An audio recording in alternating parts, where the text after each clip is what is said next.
Hello and welcome to episode 4 of Hardcore Gaming 101's Top 47,858 Games of All Time podcast, where we objectively and definitively rank the games you nominate on Twitter. I'm Xerxes, and if this band's a rockin', come back in like 5 or 6 minutes. We're all adults here. And my panelists with me today are... I'm Satanga. I'm Kyle. And I'm Bobnator.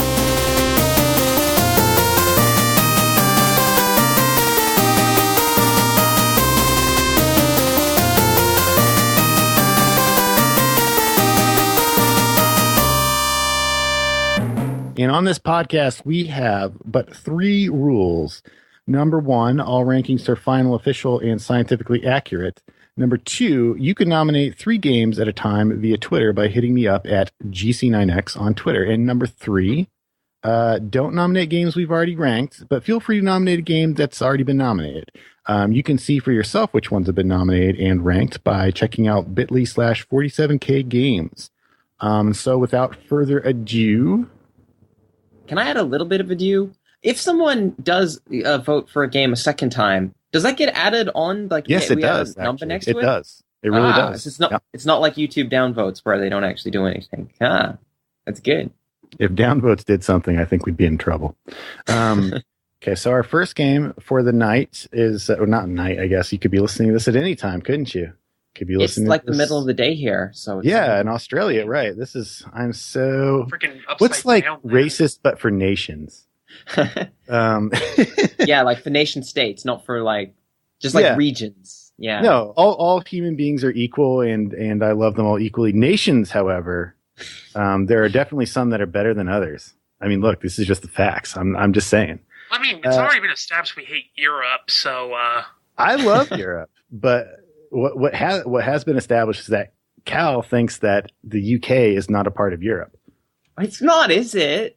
Because you think that because it's an island, and Australia is an island, and it gets its own continent. Maybe UK is an island, it gets its own continent. No. Hang on. Wait, what about Iceland? Does it have any say in this? It's North America. Oh. I think that's fair. I thought that was Greenland. Crap. No, wait, one of them is North America. Iceland might be part of Europe, actually. You're right. That's what I thought. And it's an island that's separate from Europe, so does that make it not really Europe like the UK or... Yeah, how many continents are we going on here? Well, there's supposed to be 7, but... You're the one that hates them, not us. Well, I guess nobody said that a country has to be a part of a continent. Like, it could just be its own, like, free-floating... Well, wait until there's countries in space, then they can't be a part of it. They're not a part of the same damn planet. Guys, if we continue to discuss geopolitics, we're going to lose our listeners in Antarctica. Okay, I want to see... McDonald's has to listen to something, right? Well, so Bionic Commando though is about. Well, I didn't actually announce Bionic Commando. So our first game is Bionic Commando, which was nominated by @abadcurrent on Twitter, and I think it just nominated in the last day or so, which is cool. So, did he specify the version, or are we just picking it ourselves? Well, I'm pretty sure he meant the NES version. He actually had something interesting to say, which is he felt like it was a game that hit on our little chart. We have the chart of all the criteria we use to rank games, and there's the bad side and the good. He felt like it hit pretty much every circle on there in both sides. So I think he might be a little bit younger than me, or she actually. I don't know. But yeah, I mean. This is one of those games that it's hard for me to look at objectively because as a kid I loved it, and that is one of our criteria is that I played it as a kid, therefore it's good. But what do you guys think? Who's the youngest among us and who does not have the rose-colored glasses on for this one? I guess that'd be me. That's my job. Tell me, how does it feel to be the furthest from death from out of the 4 of us? Not if I can help it. I'm going to live longer so far as I'm still stuck in rural PA. Well, so. I'm still American. I'm not doing that great. Yeah, exactly. First world problems amongst us. But yeah, so has Bob played the original Bionic Commando? A little bit, yes. And longtime GCNX fans might remember we also played the Game Boy Color sequel reimagining. Yeah. Forces. The denazified version, right? But yeah, I am familiar with the original and the Game Boy version. It's one of the Famicom version is one of the few games to have the name Hitler in the title. right? Do you want to quickly sum up what the hell Bionic Commando is? Okay, so Bionic Commando, we're talking about the NES version, but it was also an arcade game, which was pretty much different. But they both have something in common, which is that the character cannot jump. And instead of jumping, what you have is this bionic arm, which kind of extends like a grappling hook and latches onto most but not all surfaces in the game. And it allows you to kind of swing back and forth. And it also is a game that has kind of slightly like quasi-linear gameplay or quasi-non-linear gameplay. I don't know. Like there's like a map and you can kind of move back and forth and kind of pick your path to the ending. It's kind of a pseudo sequel to the Capcom arcade classic Commando in that I think you're trying to rescue the hero from Commando, Super Joe, I believe. Yep. Not that really has anything to do with the game itself. There was also an arcade version. Sorry, go ahead. Right, yeah. The arcade version, I remember having a lot more like bees than I thought was. Yeah. There's a lot and stuff. It's a lot harder to control. The arm was longer but less wieldy. It felt more sluggish. Totally different visual style. No one likes the arcade version. It's really pretty unremarkable, even I gotta say. Yeah. No. It's worth playing just to see how far you can go on just that grappling hook mechanic because. And like, key to the whole game and franchise. Right. I mean, the franchise, such as it is, there's like barely any of them. So after that, they had a Game Boy version. Then they had a Game Boy Color version, which we talked about on one of our Game Club 1990X episodes. And then since then, there's been Bionic Commando Rearmed, which is like a remake of the NES game. Yep. And then there's the Bionic Commando straight up, like modern. Bionic Commando Reamed. Yeah. With Faith No More's Mike Patton as Nathan Rad Spencer, the protagonist, which I did not hate, but it was the plot wasn't great and it was pretty rough in some areas. I thought it had a lot of promise, but I think it's kind of dumb that they made his first name Nathan instead of Rad, because I mean Rad had, I believe, had 2 D's at the end, right? Yeah. That was supposed to be his name. I just thought it was they were trying not to be obvious about the fact that he was named Rad, so they're like, let's add an extra D. That was subtle. We got to name him something. How about we call him Rad Spencer? Well, that's too crazy. Let's make it Rad with 2 D's so people won't be too weirded Maybe it was out. Lad. I mean, it's possible. It was actually spelled... Yeah, that's more likely, I think. It actually said as Lad in the ending scene to NES Bionic, which I suppose is our main game talking about here, and it is my favorite Capcom game of all time. I'm not kidding. That is a tall order, my friend. I've been playing this one since I was 3 or 4. 3 or 4? Yeah. What? No. I got into games really young. I was playing low. Just endlessly plummeting Rand Spencer into the very first pit you found. Like, what kind of 3-year-old? If it makes you feel better, I was playing Street Fighter 2 when I was that age. So yeah, but you can play Street Fighter 2 and enjoy it without having any. You can just leave the controller on the floor and just watch your character get his ass kicked, and it will be amusing to a 3-year-old. There's no way as a 3 or even 4. Satenga can't be a gaming prodigy. What is this? Look, I'm not saying it's. No, I have beaten Battletoads. That's not possible. You're. There's no way you were doing that. You don't have to necessarily play it well. I mean, you can just take in the sights. Not even do it. Look, if we're talking about death, can we at least mention Hitler's exploding head? Right. So at the end of the game, get all the way to the end, and you're collecting extra weapons and stuff like that, and being, so there's powering up. It's got all the things that we nowadays look back and think of as the great, characteristics of great NES games. But when you get all the way to the end, you find out that the bad guys' plans, and I believe the bad guys are in the North American version at least, are just called the Bads. Yeah, BADD, because they didn't want to outright call them nuts. Yeah, they didn't want to something ADD.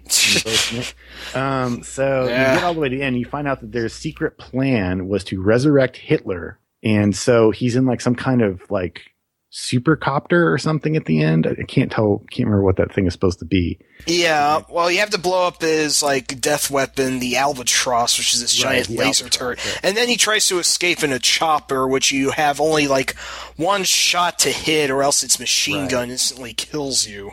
Right, and so you're supposed to shoot your bazooka right into the through the canopy, I guess, of the helicopter, and then you're treated to an animation of Hitler's 8-bit head exploding very slowly. That's like with an eyeball popping out and everything. Like, it looks like something out of Rise of the Triad, to be honest. Like, it's exactly what it looks like. In fact, the game is flying eyeball and everything. You could feel like Rise of the Triad was some kind of like weird pseudo prequel to Bionic Commando in a way. I love it's going to be a Wolfenstein prequel, and they both have Hitler, so right, yeah, QED. Crazy. What I'd like to point out is that the remake Bionic Rearmed, they absorbed a higher rating just to keep that death scene in there in full detail. Yeah, they made it even gorier too. Because the game's not violent; it's just insane. Though, like, I mean, honestly, if you're making a remake of NES Bionic Commando, like, you have already there's no kid who's going to be playing that game. It is for people over the age of 26 at the youngest. It's a bit of a shame. It's a very good remake, very solid. It is. It's very cool. And then they had a kind of like expansion pack sequel to it, right? Well, people don't really talk about 2 as much for some reason. Was that bad? It's totally new levels on that one. They're not based on the NES game, as I recall. It was a new game, and people didn't have the direct nostalgia for it, so they just kind of ignored it. But if you really had nostalgia for the game, you should love something like that, because it's like, I love the game, but I played it so many times that you could play it again, and it's got different... did our 3-year-old Bionic Commando player, did he play the second remake? Believe it or not, I haven't gotten to Rearm 2 past the demo. And it doesn't seem to be coming onto Steam You're yet. young yet. You still have a chance. Okay, how did my age become... I mean, I'm older than Bob, for God's sake, here. No, just the point. The point is, you said you were playing Yeah. Bionic Commando when you were 3 years old. Man, I don't think we talked about the game enough yet, though. If I just want to give a quick assessment, it's relatively lengthy because there are like 12 areas to explore, and the game, I think, is really a masterwork for the NES design. I mean, it does have a fair difficulty spike here and there. Area 6 especially requires you to make like 4 consecutive swings on really small platforms, and it has to be really precise and perfect. But It's a difficult game. There's no doubt about that. Yeah, those darn laser cannons in Area 10. Yeah, there's a lot of the swinging stuff, and yeah, you're right. Towards like the later stages, you're like kind of swinging from like little tiny posts or something, or like searchlights or something like that. And it's very right. Yeah, although to be fair, in the latter half of the game, you do have the considerably broken rocket launcher. But I guess the problem becomes more with platforming than killing the enemies, and the rocket launcher is not going to help you make that precise swing above a fire pit or what have you. But yeah, really, I think the game's atmosphere is unmatched. I still get chills when the final area music plays. It has a very commanding sort of sense to it. I don't know how to describe it. Like, what is the thing that really sets this game apart? Because I mean, we're already talking about it in this is very high praise for an NES game, and like, what do you think really what really makes it great? Like, if you could nail it, like, boil it down to one thing. I'd say it's partly the ARM for being a very original idea on a platformer that they hadn't really seen before. But I'd also say that it's kind of like the adventure element to make it more interesting. Having to collect items and make further progress, going to communication rooms for hints, that kind of thing. That's cool. Yeah, that's a good thing to mention, is the communication rooms. So there's like a lot of weird stuff where you can go, like, you're supposed to be like not a secret agent, but more like you are a commando, right? So you're like infiltrating enemy territory, and so like you can sneak into buildings and tap into their communications, listen in on conversations. They have little like dudes' heads who pop up like Metal Gear codec conversations for some reason, and you can like talk to like other like secret agents who are hiding among the bad guys, and it doesn't really do that much, but it is kind of cool because it adds like a extra layer of sort of. Well, I mean, you basically made the point that this game, especially for an NES game, does an extremely good job of delivering exactly what it says it's going to be.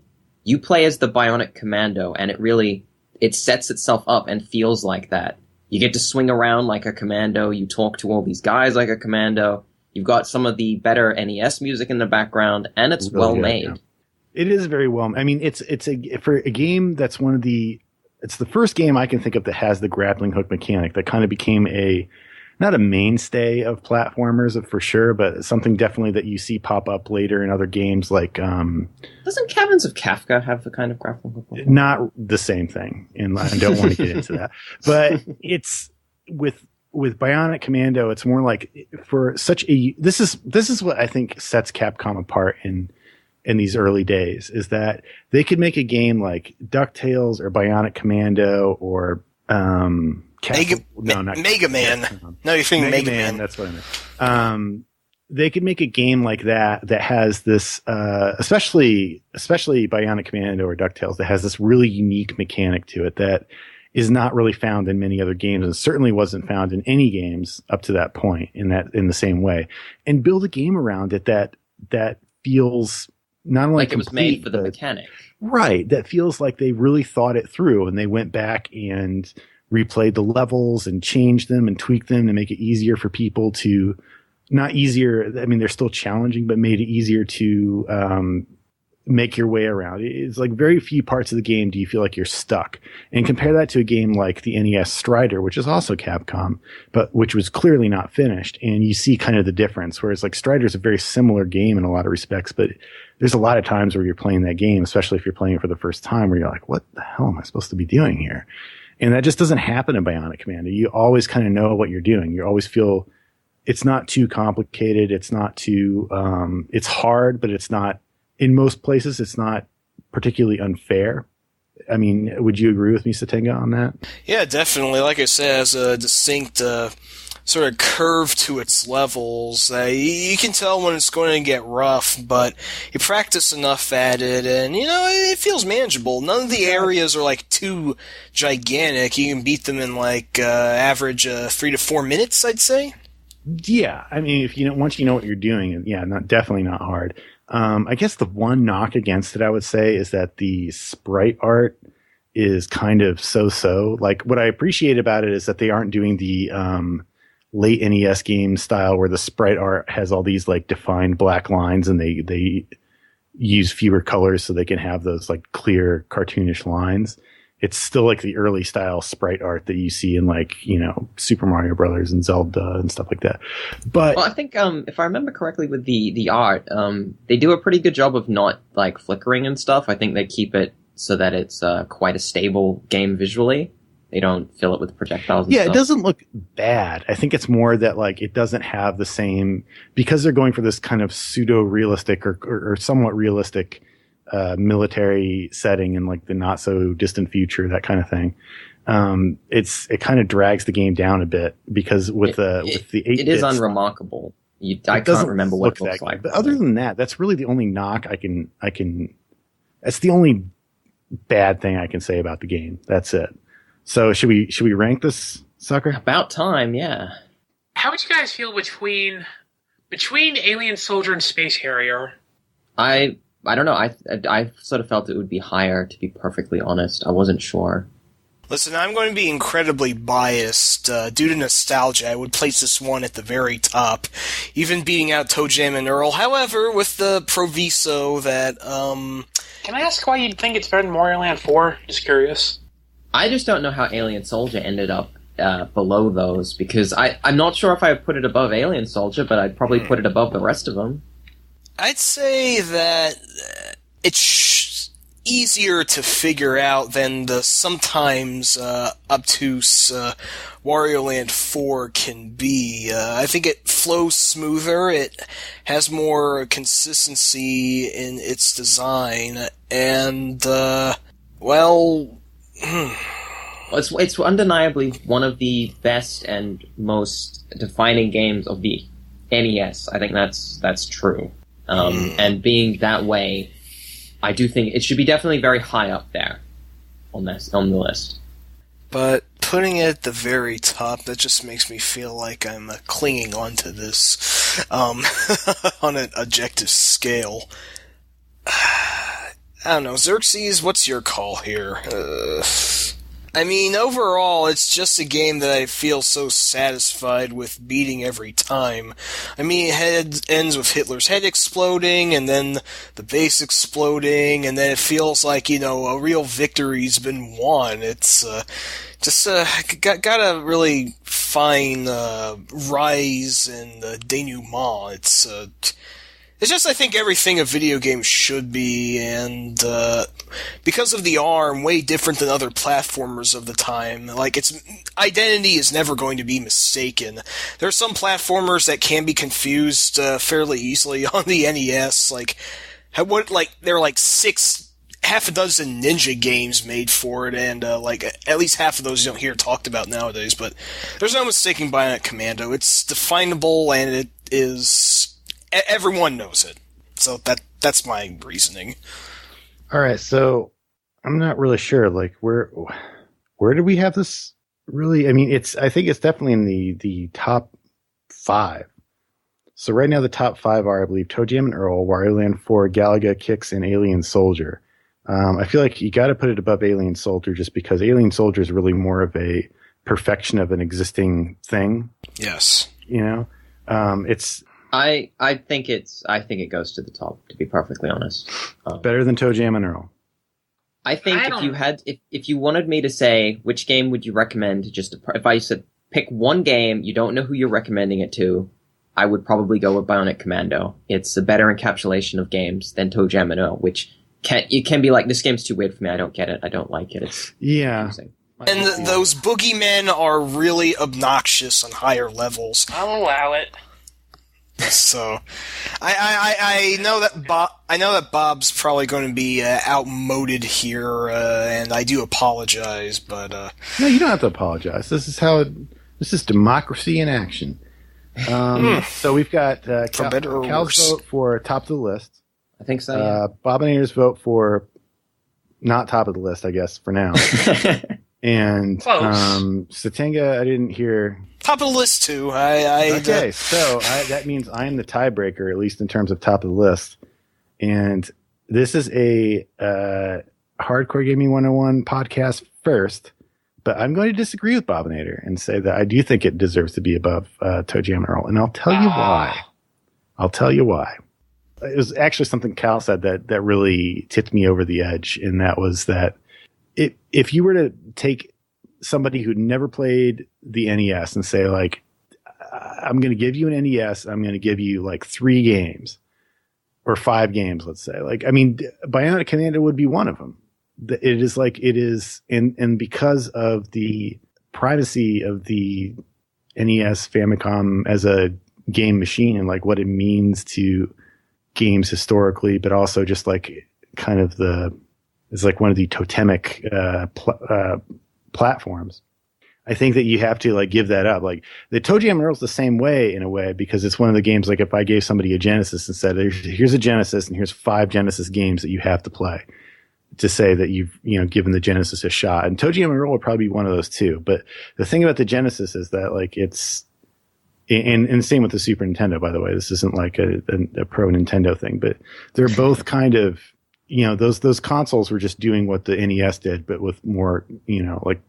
Well, they were just they're the next generation of games. They're just right. It's very few games on those consoles that couldn't be done on the NES, and that's fine. It's not like I'm just saying that, but you look at very early on, especially in like the development of the platformer as a genre or the action platformer or whatever you want to call it. Bionic Commando happened pretty early, and it really gets so much right with very little to go on. It's not really building on something so much as it is just inventing stuff whole cloth. And it gave us the grappling hook mechanic. Now, I mean, there might be another game that predates it that has some kind of grappling hook type thing. I mean, we mentioned Caverns of Kafka, but that doesn't really count because you're not swinging from it. It's just really a way of like clipping through walls and stuff to get those gems or something. But with Bionic Commando, I mean, I might be wrong about this, but it is, if it's not the first game to do a grappling hook swinging type thing, it is definitely the best game, the first game to get it right. I would say it got it so right that games kind of didn't try it again for a long time because they're just like, well, we can't do better than that. So yeah, I mean, maybe it's like I also feel like it was kind of like a sleeper hit in its own way. Like it was a popular enough game that you could talk about it in those days, and people at least kind of know of it, if not even if they hadn't played it. But it definitely kind of like I recall its reputation really increasing a lot after kind of the NES had its heyday, and people would talk about, oh, this is a great NES game if you haven't played it, like Bionic Commando, you got to play Bionic. Like it was the kind of game that you would go back and dust off your NES to play if somebody loaned it to you, because I think that is actually the first time I played it was like into the 90s at some point, early 90s. Somebody loaned it to me, and so it was like one of those things like get out the NES and play this. So right now, as of today, as of this moment, Bionic Commando for the NES, the best game of all time.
Okay, so thank you. I just forgot who gave us that game. Thank you, A Bad Current, for nominating Bionic Commando, the best game of all time so far.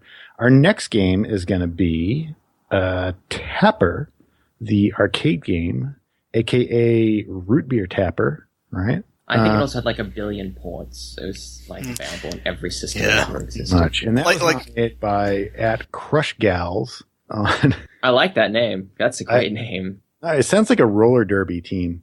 @CrushGals nominated Tapper. So you kids might know Tapper as the source of the bar in Wreck-It Ralph, where Ken and Ryu go, and Ralph famously finds Zangief's what is that thing? Banana hammock or something. I was going to say man thong. Speedo?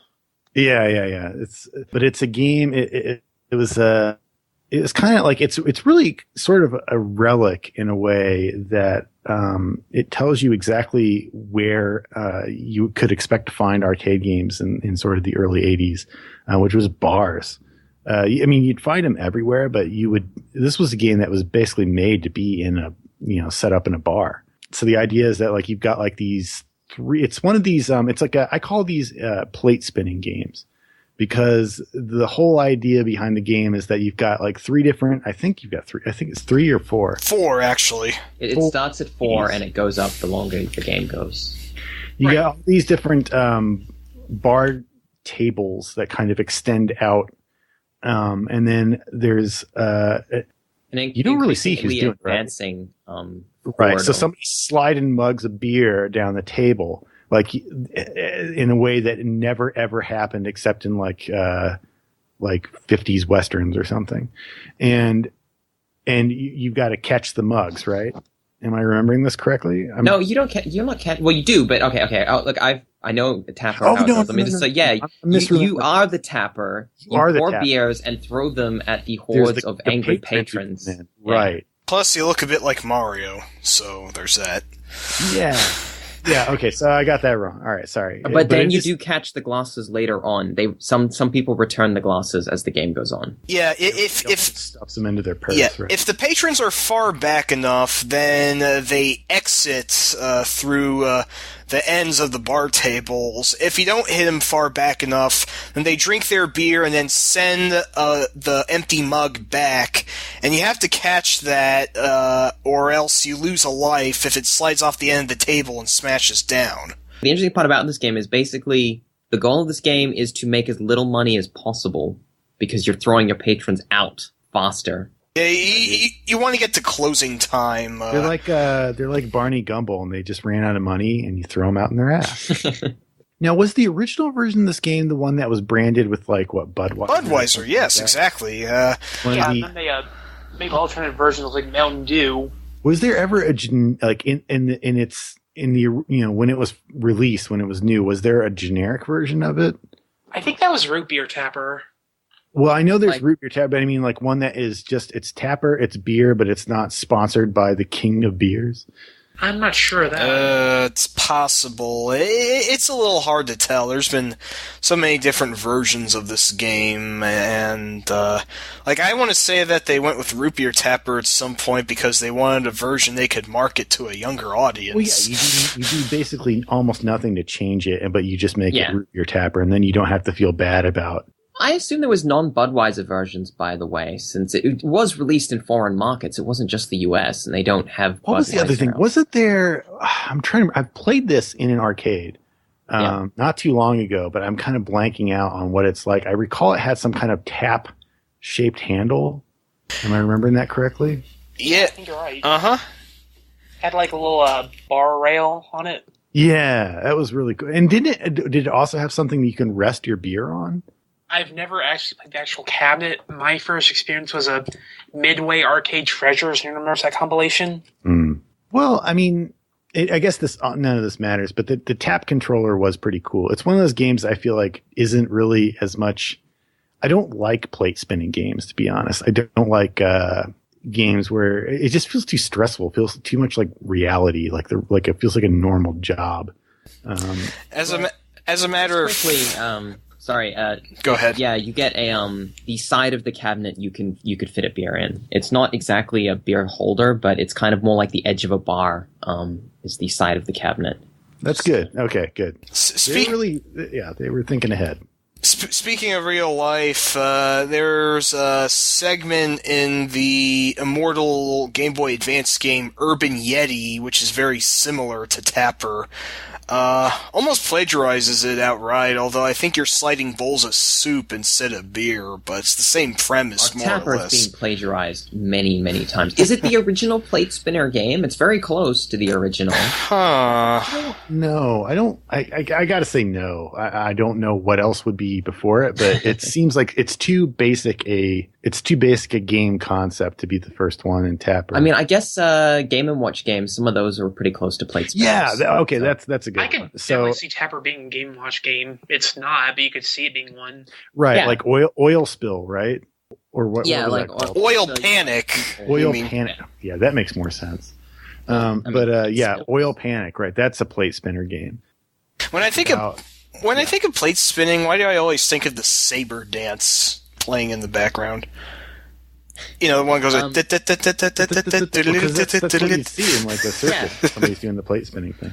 And this game, it's a traditional arcade game. It doesn't really have an ending. You go through 4 sets of stages. The last one is in space, and you serve aliens, which is really cool. I never got that far. I think I did really cool. once. If you've never seen it, look it up. You go to a space bar, and there's aliens, and that's like, oh, cool. That's a feature. So ludicrously where do we difficult. put something like this? Because this is a good, it's a game that's mostly cool just for the sort of gimmicks that were put into it, and it's got some good artwork and stuff like that. Good concept. Quite good. It doesn't.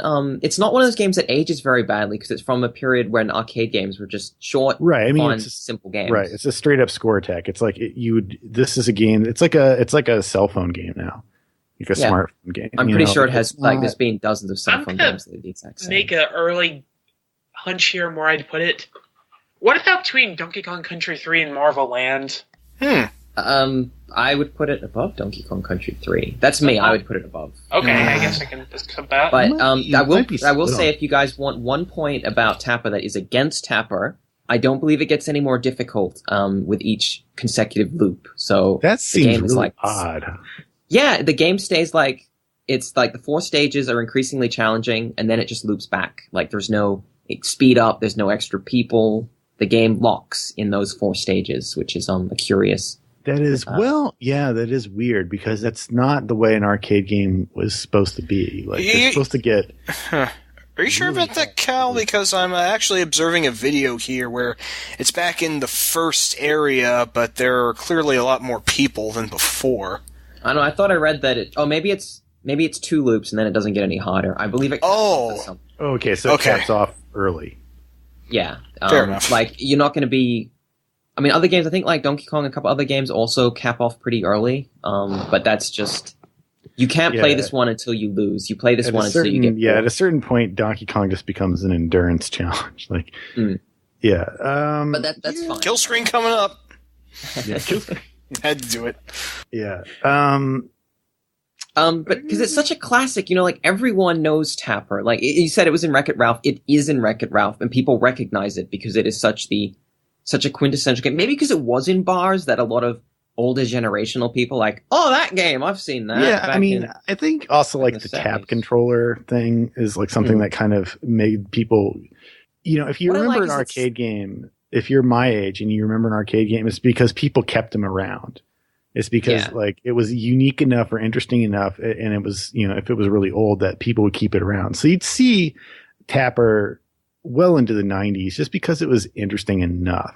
It's kind of like Mario Brothers in that way, or Donkey Kong. I mean, one of the main reasons I would put it up is just I really like the fact that it has a tap handle as a controller. I love arcade games that have gimmicky controllers. That's a great gimmick, yeah. Yep. Yeah.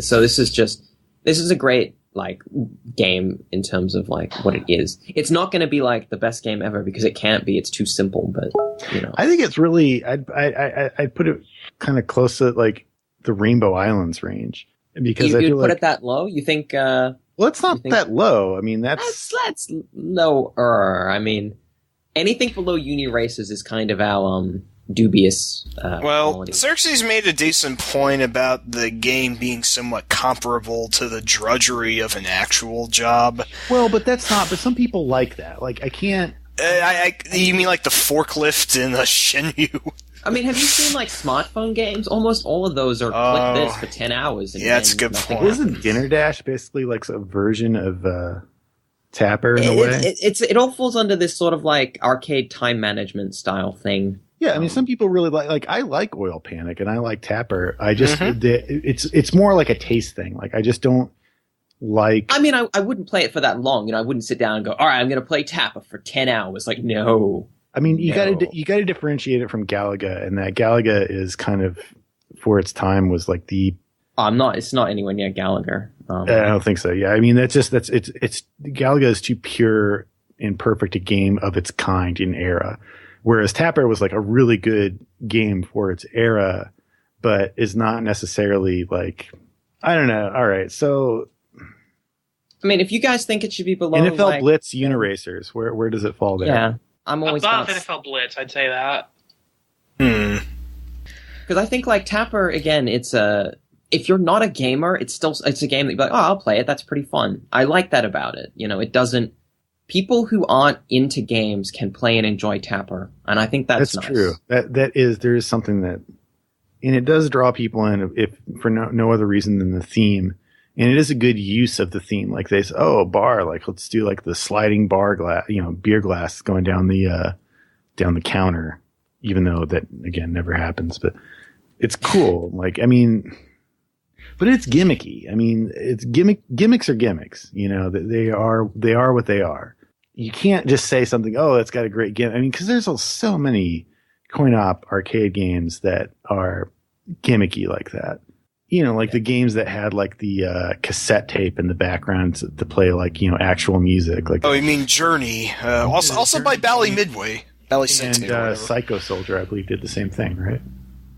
It did have vocals. I'm not sure. That might have actually been compressed, though, because I seem to remember it. There's no way. Oh, it could be. Yeah, I'm pretty sure it's compressed because it's really, really garbage. If that was That's true. That's true. If that was but anyway, it's quality. the same kind of gimmick. Yeah. It's like it's something that is supposed to make the game stand out, but doesn't really affect the quality of the gameplay. It does a great. Unlike the music, it does a great job of making you feel vaguely like you're actually operating a tap because you fill the beers, right? You pull the lever and then you release it or whatever. So it is slightly more of a gameplay overlap than just music. All right. Okay. So I mean, okay, so we're saying above NFL Blitz, above Marvel Land.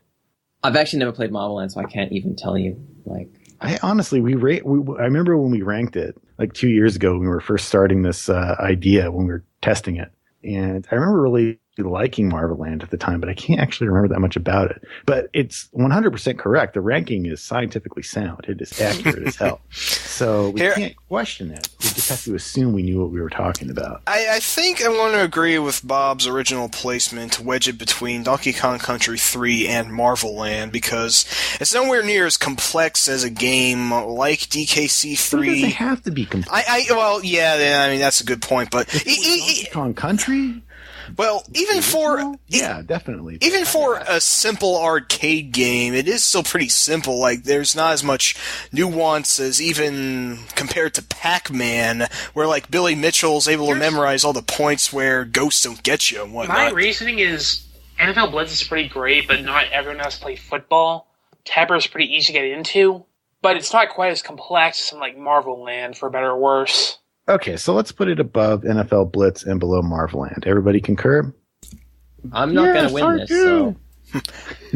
Well, you won the last one, so... There's no winning.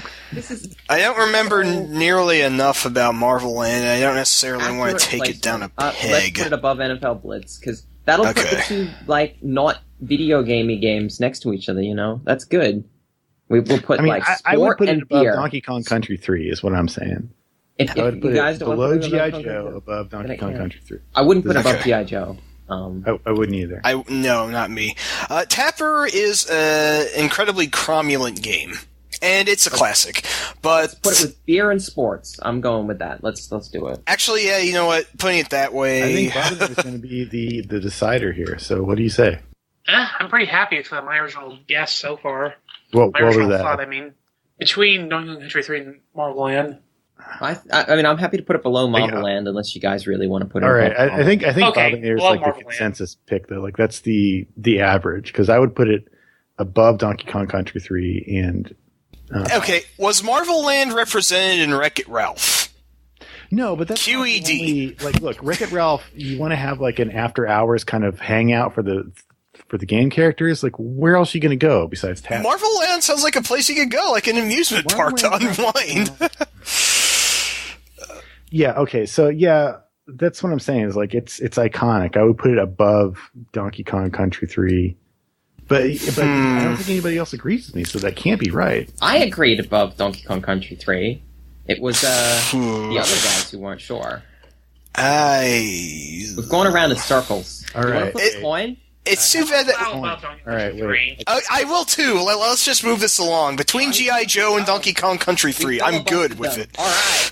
Yes. I mean, hey, I love Tapper. Don't get me wrong. I'd be glad to upvote it. It's just... Tapper, and we're going to just go ahead and say it's the original Tapper, whatever that was, the beer version, glorifying poisoning your liver version. Yeah, and I'm just going to say in this case, you can't beat the classics. Most of Midway Williams' games back then are still very fun to play today. So it's going right under G.I. Joe for NES, right above Donkey Kong Country 3 for Super Nintendo. That's where Tapper's going.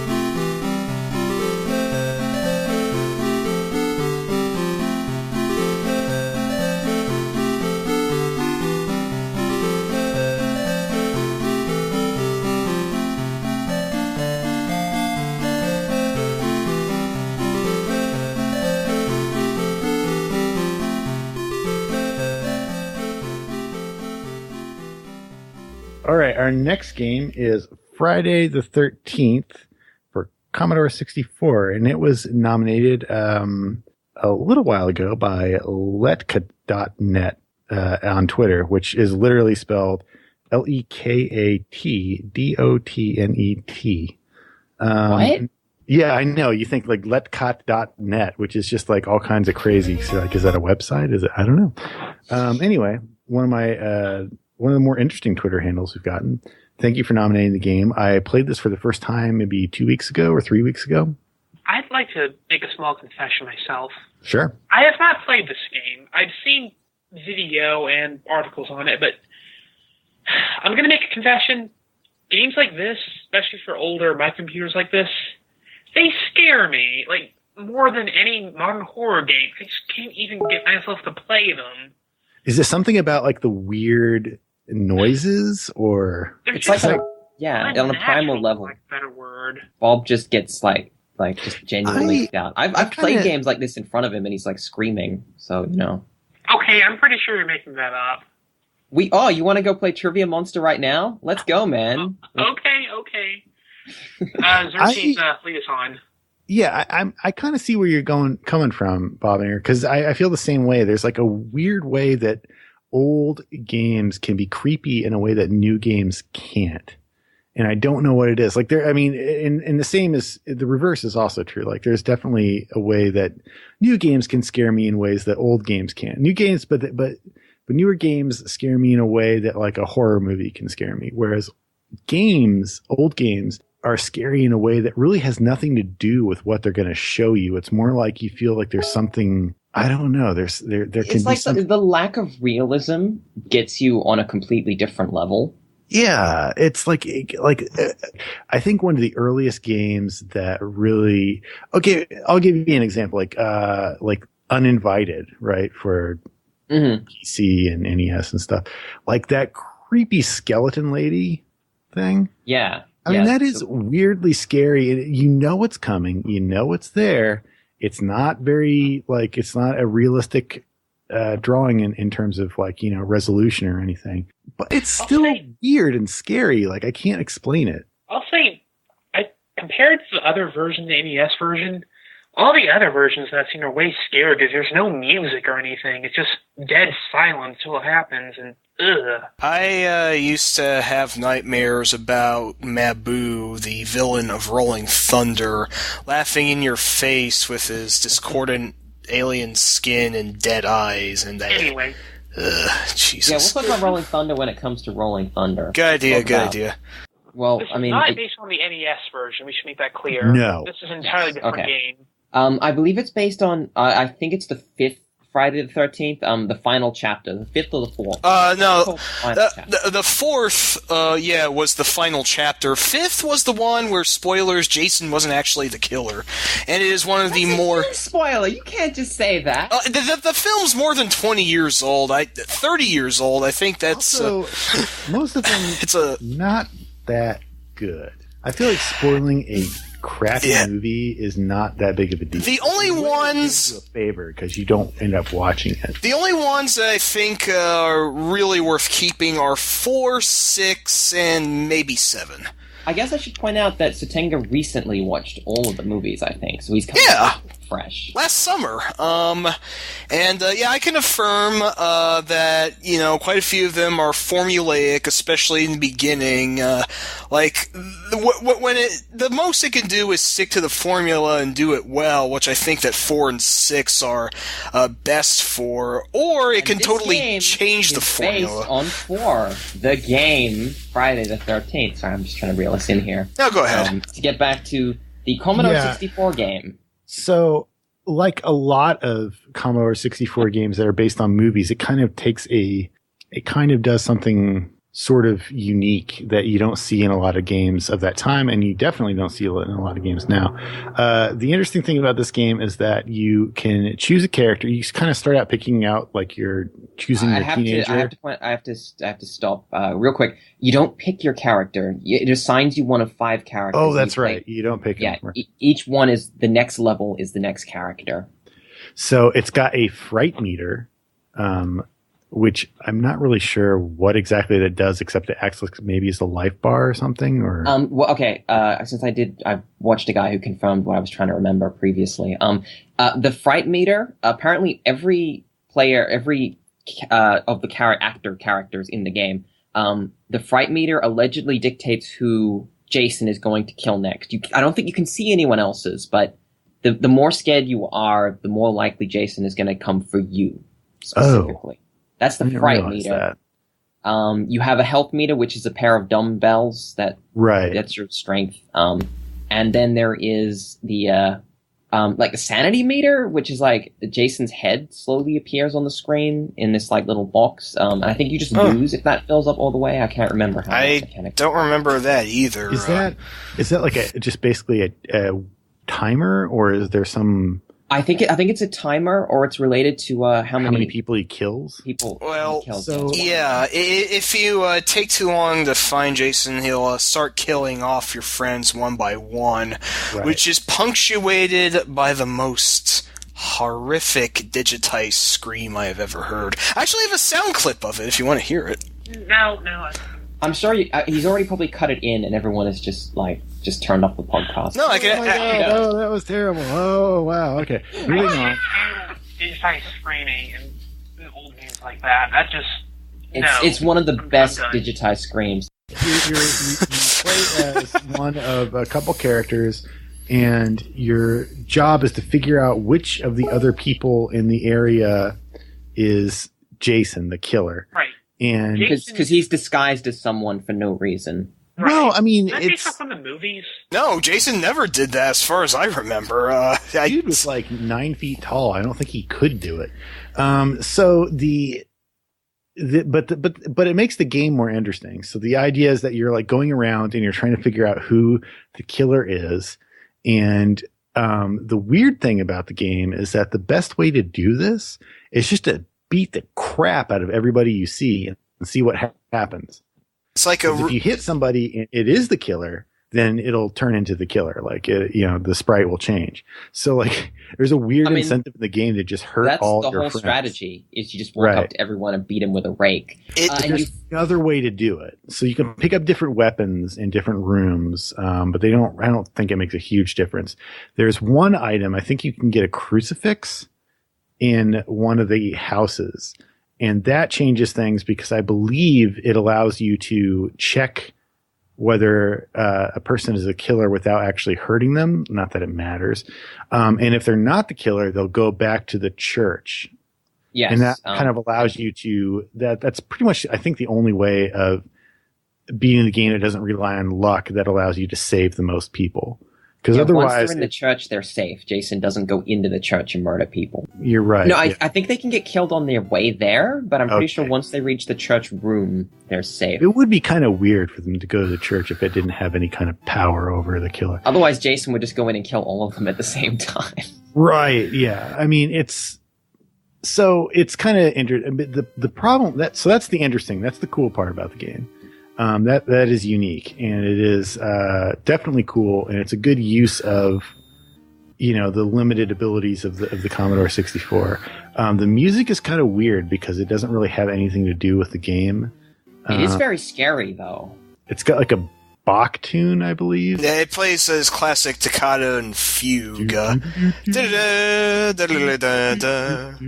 except it's done through the Commodore 64 speakers as interpreted by Satan's vocal cords. Yeah. That's like a classic sort of, like gothic horror tune. What I can't understand is why the wedding march... It sounds like it's like... To me, that's like what the organist plays at church when everybody's leaving, that kind of thing. Like, it's... Well, that's not the real issue here. The real issue is that the wedding march plays, and I can't figure out... Plays a wedding march. Are they trying to say that wedding is so horrifying as it is? Oh, maybe. There's a statement there by some snarky, lonely programmer. I don't know. I believe there's something like, I don't know, maybe like I the believe the creator of the game was able to find chord sheets for those songs. Maybe they didn't have a musician. They just found existing... That's actually... Music is easy. Yeah, that's what Parodius... The Teddy Bear's Picnic. So if you ever want to hear the Teddy Bear's Picnic while Jason tries to murder that I can see, because there is something kind of sinister about that song. I do think that the whole concept of teddy bears waking up and sneaking out to go to a picnic freaks the shit out of me. I was walking down the woods and I just came across a bunch of teddy bears having a jolly old time. They just all look at you and you're just like, oh fuck. And then that's it. That's the last anyone ever heard of you. I'll admit that, yeah. Who knows what they're eating? I wonder how horrifying Camptown Races would sound on the SID chip. Yeah, Although we have been kind of dodging it because the game's not great. But We it did is point out one thing. ambitious for what It's it ambitious. Wait, hang on, Bob. What do you want to say? This game is very violent, which is something that was a little bit rare during those times. Not completely uncommon, just a lot You rarer. can get a chainsaw and use it to kill people. Apparently, every so often they'll show you like a severed head. Yeah, a bloody head with a knife in it, with the unfortunate scream effect playing. It's an actual scream. Random or what? Yeah, as far as I can tell, I don't know what triggers it. It just seems like an arbitrary. It's scary. Yeah, it's an early screamer, which nobody likes nowadays. So that's a minus in my I opinion. assume they were originally going to tie it to people getting killed, but I guess they didn't. Oh, there's this other point where like 7 bloody skulls just randomly appear in the screen too. I'm actually seeing that in this never video. saw that. I played the game for like over. We got to rank this some bitch. So let's You break Let's out the look at- ranker. let's break out the ranker. Yeah. I mean, Here's what crank it up. Yeah. I would It's like put the this Rancor, but for Rancor. between Amagon and Bill Laimbeer's Combat Basketball. Oh, I'd say it's better than Bill Laimbeer's Combat Basketball. I'd even put it Bias. above Eight Eyes. Like Eight Eyes is just a rip-off Castlevania. I'm not fond of 8 Eyes. Yeah, I'd put it below King's Quest V and It above really 8 Eyes. depends whether you're going for quality or uniqueness, because it's definitely unique and interesting. You could go It's- for a lot of different things. Like we went over this. Like you can something that is like kind of the saving grace of a basically bad game. You know, I mean, look what its competition is. Like Eek the Cat is just a reskin of another bad game. Caverns of Kafka is an impenetrable nightmare of bad coding. At Amagon. least Friday the 13th kind of works as intended. Yeah, it does. Like you don't feel like when you're playing it, like you. I don't. I mean, feel like- characters get stuck on walls and stuff, but it's not nearly as game breaking as. No, I mean it happens, but it's not. Yeah, The game basically works the way it's supposed to, I guess. So that, I mean, that sounds like faint praise. I but think it succeeds as a scary game for the Commodore 64, and that's a tall order. It's hard to Yeah. scare people with that like, sort I guess of. the only game that I can think of for the Commodore 64, especially for any PC, that has a scariness, like a fear factor, if you will, that exceeds it and does better is probably Alien for Commodore 64, which I think everybody should play. Don't at least forget Project once. Firestar. I can't forget it because I don't know of it. But It's very good. I recommend it. Yeah, but I mean, but those games aren't on the list, and I got to put it below King's Quest V, above 8 Eyes, because I'll say 8 Eyes is basically just a ripoff. It's like a semi-competent ripoff, but a ripoff nonetheless. And King's Quest V is a maddeningly, arbitrarily difficult game, but it also has a lot of interesting. You know, it's a well done game, and it was definitely accomplished what it set out to do. It's pretty good. And King's Quest V is probably the second best King's Quest game, I think. Murder boats. But- Murder boats. The murder boat, can't forget the murder boat. I'd say, 6 is unquestionably the best. I think some people actually like 3 and 4 more than 5. There's something 3 about and the 4 have command line. mostly the same issues as 5, to be honest. Yeah, they're older, so it's more forgivable. It's more like by the time you get to 5, All right, you've got like. I think. No, go ahead. I have no issue with this replacement. I think, like King's Quest V, it's probably better. You I think don't. it's better I than wouldn't King's feel. Quest? It's more influential. No, I think Friday the 13th is probably below King's Quest V. Like, if it was slightly less buggy, I'd probably push it higher. But the fact that it does kind of jank out a bit, I'd put it below. But for a Commodore 64 game, it's pretty polished, I'd say. Like, I mean, at least an earlier one. Like later on, there would be better games for the platform. Well, because I'm thinking, is it the best Friday the 13th game? I feel it's like not- it is. It's not one that of many. 2, so, Like, tell me. well, yeah. I'm just I mean, like, the NES game has its has its points, but it's not on the list, so it doesn't matter. If somebody wants to nominate that one, we can consider it. But I think that the fact that they deviated to make it a more interesting game is a good choice. Me too. It's kind of like the Jaws PS2 game. Yeah, it's like it has nothing to do with anything, but it's good. Below King's Quest V, I'm sold on that. I'm fine with that. Has anyone got a strong opinion? Anybody disagree? I wish I had more to say, but I admit the C64 generally isn't my wheelhouse. Still, from what I could gather of the game, it's a nice, simple premise, even if it's, I think, like, too simple, like you could potentially beat a game in less than a minute, and that mostly requires, that's gameplay mechanic requires around a prototypical version of Team Fortress 2's spy check, with the pyros and whatnot of flaming their own teammates. But that's very impressive. That it is cool, yeah, but like just making an entire game out of that is. I think it does get old pretty fast, but it's more amusing conceptually. Like that would be a good idea. That'd be pretty really cool if it were a multiplayer game, but it couldn't be. That was never going to work in those days. So, yeah, I mean, all right. So I'm calling it. Yeah, no one's unsold me on this. I mean, yeah, below King's Quest V, above 8 Eyes. All right.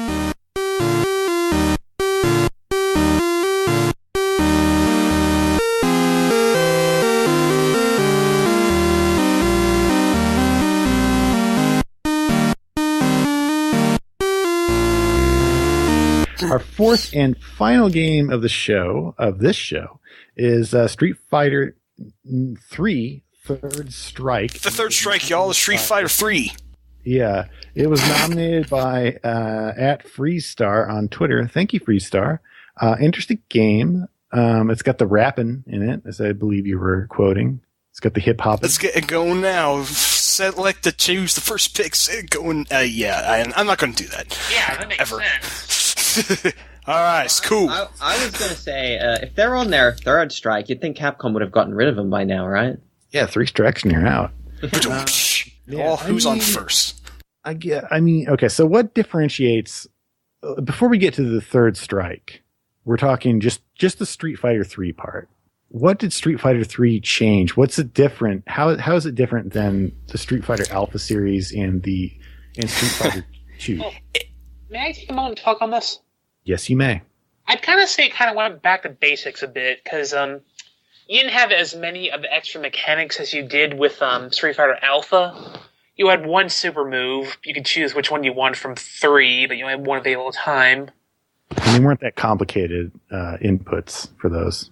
I would say it kind of depended on the character, but... I'd say they were pretty easy. I mean, a lot of them, it's usually just 2 quarter circles or in one direction or the other, and then a button. Yeah, exactly. It's not like the, like down forward, half circle backward, half forward, or whatever of SNK's games at the time. It also had EX moves, like special powered up versions of your special moves that came from Darkstalkers and other similar games. But the biggest thing it added was the addition of the parrying, where you hit forward right before an attack hits you, and you block it with no damage. You can have a very limited time to counterattack. It was, a simple concept, but really hard to get down pat because, since you have to tap forward, you're not guarding here. You get punched in the face if you time it wrong. Although I believe Third Strike, compared to the previous 2 iterations of Street Fighter 3, it was a little bit more generous with the parry timing. Is the parry thing, is that basically them kind of sanctioning the whole frame counting aspect of tournament level fighting games, or because it seems like that's how it worked. You had to do it at exactly the right time. You pretty much have to know about the frames, or else it's just going to be a matter of luck. But was it supposed to be a matter of luck, or was it supposed to be was it encouraging frame counting? I mean, at its core, it's a risk reward mechanic, right? You're supposed to. If you try to parry, you can't block, so you take a big risk. Yeah, it's true.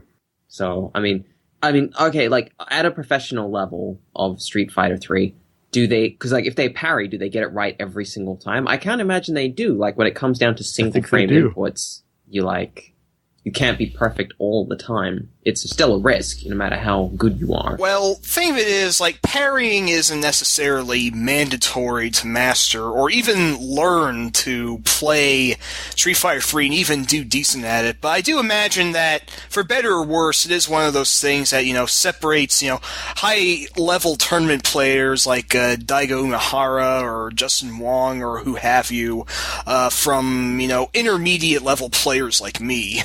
Because I don't parry very often when I play this. I have enough trouble timing with links and combos and all that, and I think I'm gonna. But parrying is, I think, really useful to not totally die when getting up. Well, let's back up a little bit, because you were saying before we started recording, you were saying that you feel like Street Fighter 3 was kind of a middle ground between Street Fighter 2 and the Alpha series, which was more complicated. Oh, I think that was Bob who was actually talking about that. Let's pretend I was talking to Bob the whole time. Bob, you were saying... Yeah, go ahead. What was your question? You were saying that you felt like Street Fighter 3 as a series was, or as a game, was kind of the middle ground between Street Fighter 2 and the Street Fighter Alpha series. Right. Street Fighter Alpha kind of added a lot of weird mechanics, like custom combos, multiple ISMs. Not all bad features, but kind of things that kind of complicate things a lot. 3 is more kind of going back to basics for a little bit. But I find it weird, though, because I feel like, maybe I'm wrong about this, but I feel like Street Fighter 3 is the one that continues to be, is kind of beloved by the diehard fighting game community. But maybe I'm wrong about it. Maybe they prefer Alpha because it's more complicated. No, I'd say they definitely prefer 3. My theorem is that 3 just plays faster. I think it's because it hits that balance between... it has just enough that's simple to easy to understand and to make it flow really quickly.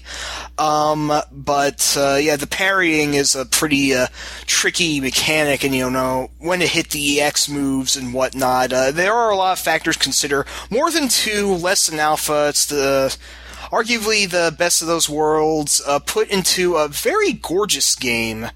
That is beautiful. Yeah, that's the very rare Capcom player system, CPS 3, which only existed for this and like 2 other games before it was considered not cost effective in the arcade. It had some weird like copy protection with a disc or whatever. It's gorgeous. Like, that's the main thing I like about it, is that it's just so beautiful. Like, the sprite art is amazing. It really is a step above the Alpha series. Yeah, and to elaborate more on why I think it's most preferred among big name fighting game players, it's definitely the most offensive minded of all the games, due in part to the parry system. Because in Alpha, you'd probably be encouraged more to like back off and like maybe defend a lot of people's attacks, which is known as turtling when you do that a lot. But everyone moves faster in 3, and they're encouraged to be more in everyone's face. Matches generally tend to go faster because that's just the way the game's constructed. That you're encouraged to use blitzfire tactics and keep poking, and it just moves really ridiculously quickly. Not as quick as Marvel vs. Capcom 2, but it's reasonably insane enough. I mean, Marvel vs. Capcom 2 is just like an unbalanced... Marvel vs. Capcom 2 is just lazy. I'm sorry. If you're not... Oh, that's a hot take. The sprites are all over the place. They're just taken from other games. Like, I love it because it's so weird and crazy, but it is a mess. Like, I've seen Little Mugen games more love and effort than Marvel 2. It's a very interesting game that I'd love to talk about sometime, but that's not what's on trial here right now. So, I mean, let me say, for me, like, I'm not a big fighting game aficionado. I mostly like them just because I like sprite art. And fighting games are like a great demonstration of the power and ability. So many great, cool characters and backgrounds. Right. Excellent backgrounds. So, but my main problem with Street Fighter 3, and I should point out we're talking about Street Fighter 3 Third Strike, which I believe is it adds Chun-Li for the first time to Street Fighter 3 roster. And is there another character it adds? Oh, it adds 4 more, but this is a point we actually didn't mention. A reason why Street Fighter 3 was kind of passed over at first was that a lot of original characters. Except for Ryu and Ken in the first incarnation, absolutely no one was from 2 or Alpha. It was all these new faces, like this big burly dude Alex, this gentleman boxer Dudley, cute girl ninja Ibuki, and all these other cool characters who have come more into their own, but back then it's like, who the hell are these guys? Where's my Blanca? It's a mixed bag, because it's got, and this is what I was going to say, is it's got half the characters are great and belong and feel like they belong in Street Fighter. Yeah. And the other half the characters are terrible. Alex. Like 12. Terrible. 12. Terrible. Alex is terrible? 12. Wait, did you say Alex is terrible, dude? Yes. Holy no, objection. He was just added to Street Fighter 5 by popular demand. Everyone really missed him in 4. Well, they're idiots. I don't care what popular. Wow, we are losing character. There's nothing interesting about hang on. 12. Here's the thing.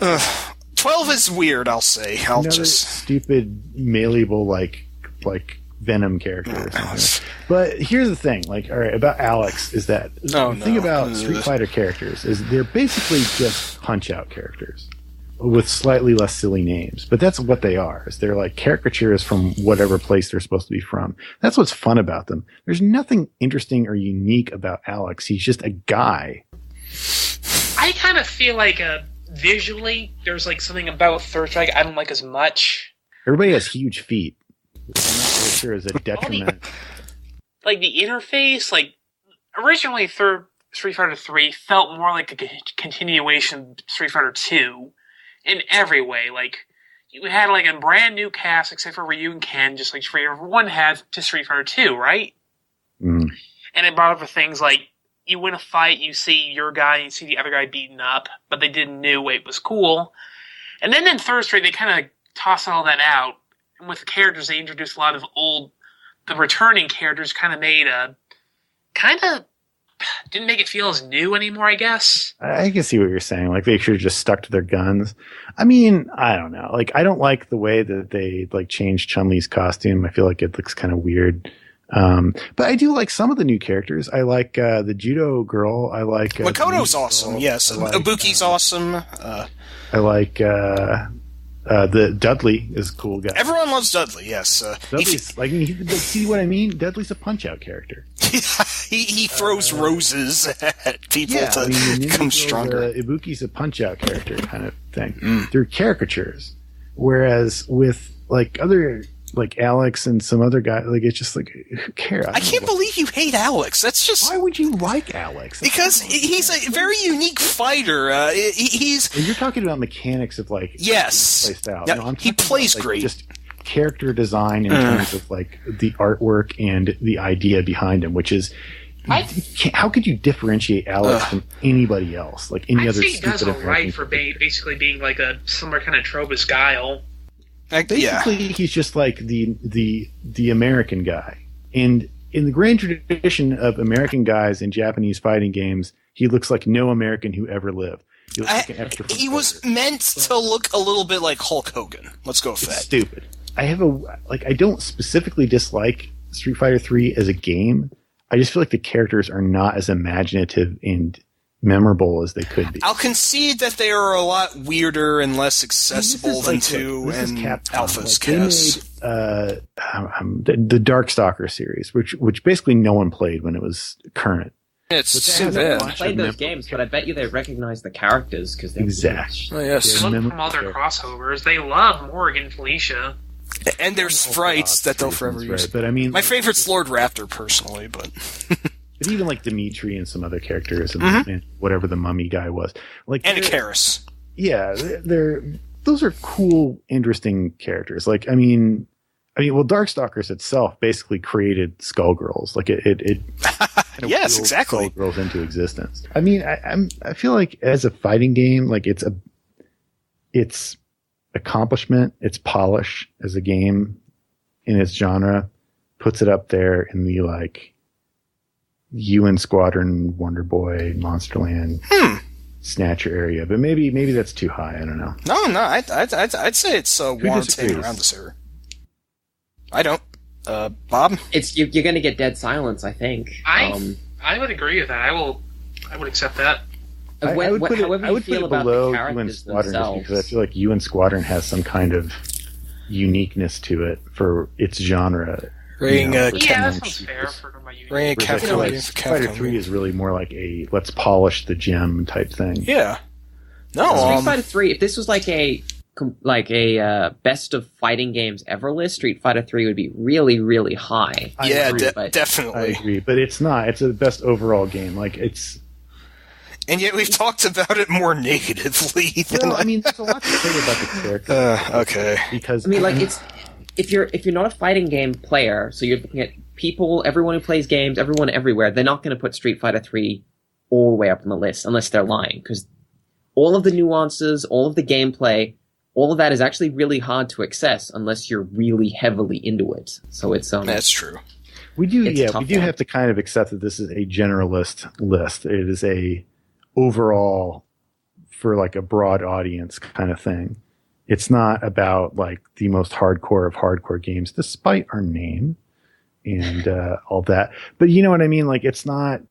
If we were just saying like, oh, this is the best game because it's the most technically difficult and most technically impressive in terms of like design, like but I do balance think and execution, factor that in. You'd have like all these weird games at the top that no one cared about because it would just be like, but this one's perfect. See, I am factoring it in. Basically, what I'm doing is I'm sticking it below the top 10, but basically but above almost everything else. I'm putting it below UN Squadron just because I feel like UN Squadron has a kind of heart to it that I feel like Street Fighter 3 never really. I feel like Street Fighter 3 was somebody saying like, well, let's make the ultimate fighting game, and which is impressive. Let's make the ultimate fighting game and then remove our cast. Yeah, I mean, but you got to give them credit for at least saying like, let's not rest on our laurels here. Even if the characters in Street Fighter 3 are weird and a lot harder to get into, I do have to respect that it was rather ballsy of them to go with something completely different. At least they try, which I believe is one of the little spheres in our like bubble grid of critical points to make. I'm not criticizing the game as a whole, but I'm just saying like I do feel like for casual players, if you like fighting games just because you like cool artwork and interesting characters and funny stuff, it doesn't really deliver on that front. But it is really good at what it delivers on its promise, and it delivers really well. And people are going to be playing this game for a very long time. Yeah, Street Fighter 3 was almost kind of a swan song of the prominence of fighters in the arcade and for 2D fighters in general, like along with it and Garou Mark of the Wolves on Neo Geo. Yeah, I mean that to me has a little bit more heart, but I think so too. But that's okay. Anybody disagree with this? Below UN Squadron, above Snatcher. I think that's perfect, honestly. All right, I'll we're done. take it.